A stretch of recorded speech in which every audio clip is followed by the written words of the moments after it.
3 polisi bakal dilaporkan ke Propam buntut kasus penganiayaan Ronald Tanur. 3 waria aniaya dan cabuli supir ojol di Padang.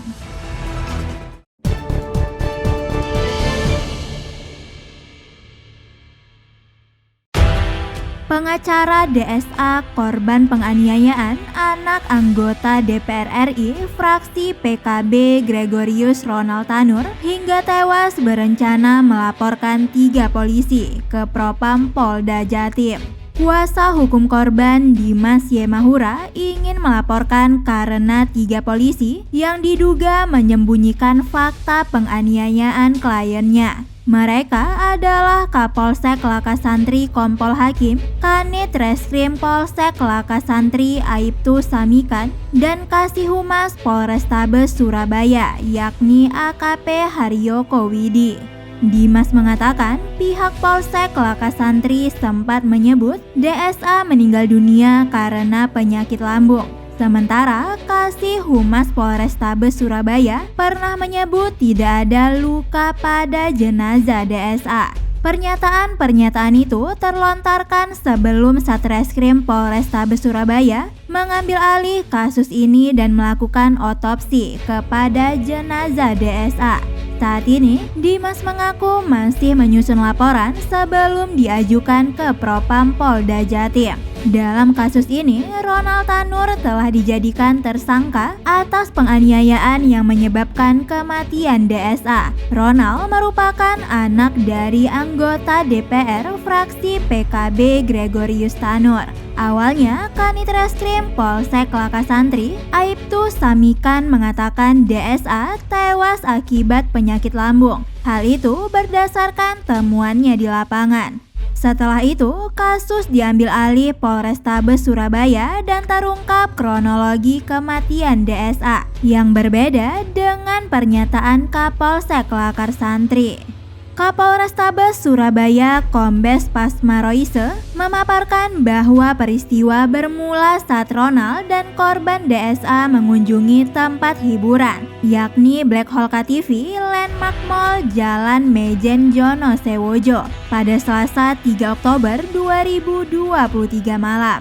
Di sana, Ronald dan DSA disebut sama-sama mengkonsumsi minuman keras. Saat akan pulang pada Rabu 4 Oktober 2023 dini hari, keduanya kemudian disebut terlibat cekcok. Di dalam lift menuju basement parkir, tersangka menendang kaki dan memukul kepala korban dengan botol miras sebanyak 2 kali. Keluar lift, DSA kemudian terduduk di samping kiri mobil Ronald. Pelaku kemudian disebut melindasnya hingga terseret sejauh 5 meter. Dari serangkaian proses penyelidikan dan penyidikan, pemeriksaan saksi, CCTV hingga hasil otopsi, Ronald akhirnya ditetapkan jadi tersangka dan terancam hukuman 12 tahun penjara.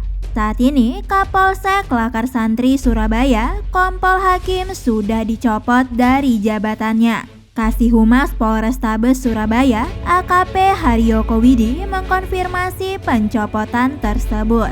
Dia mengumumkan bahwa Kompol Ahyar telah menggantikan posisi Kapolsek Lakasantri sebagai pelaksana tugas atau PLT. Haryoko mengklaim pencopotan hakim tidak terkait dengan kasus kematian DSA, melainkan karena masalah kesehatan yang dialami 2 bulan terakhir. Selain itu, Polrestabes Surabaya Kombes Pol Pasmaroise membantah dugaan interview dalam penyelidikan kasus penganiayaan yang dilakukan Gregorius Ronald Tanur terhadap perempuan berinisial DSA hingga tewas. Pasma berkata, petugas awalnya tidak mengetahui Gregorius Ronald Tanur merupakan anak anggota DPR RI. Pasma juga menegaskan pihaknya tak mengalami intervensi apapun saat menangani kasus ini. Meskipun belakangan diketahui Ronald merupakan anak pejabat lembaga tinggi negara. 3 waria di Padang, Sumatera Barat ditangkap usai diduga menganiaya, mencabuli, dan merampas gadget seorang driver ojek online atau ojol. Korban berinisial R berusia 26 tahun itu dianiaya saat dirinya hendak menjual gadget kepada salah satu pelaku pada hari Jumat 6 Oktober 2023. Tiga waria itu pun telah ditetapkan sebagai tersangka. Mereka adalah HS berusia 38 tahun, AP berusia 25 tahun, dan JN berusia 30 tahun. Kapolsek Kota Tengah AKP Afrino menerangkan, pelaku inisial HS awalnya bertemu dengan R untuk melakukan transaksi jual beli gadget. Namun pelaku tiba-tiba merampas barang tersebut dan menganiaya korban. Afrino mengatakan korban dikeroyok juga oleh dua rekan HS yang juga waria, yakni berinisial AP dan JN. Tak hanya melakukan penganiayaan dan perampasan, para pelaku juga diduga mencabuli korban. Setelah kejadian penganiayaan berujung pencabulan itu terjadi, korban melapor dan polisi langsung melakukan penyelidikan hingga berhasil menangkap pelaku. Selain menangkap para tersangka, polisi turut mengamankan sejumlah barang bukti seperti batu, gunting, balok, dan obeng yang diduga digunakan pelaku saat kejadian. Polisi belum merinci motif pelaku melakukan penganiayaan dan pencabulan terhadap korban. Bisanews.id, Nindya Farisa mewartakan.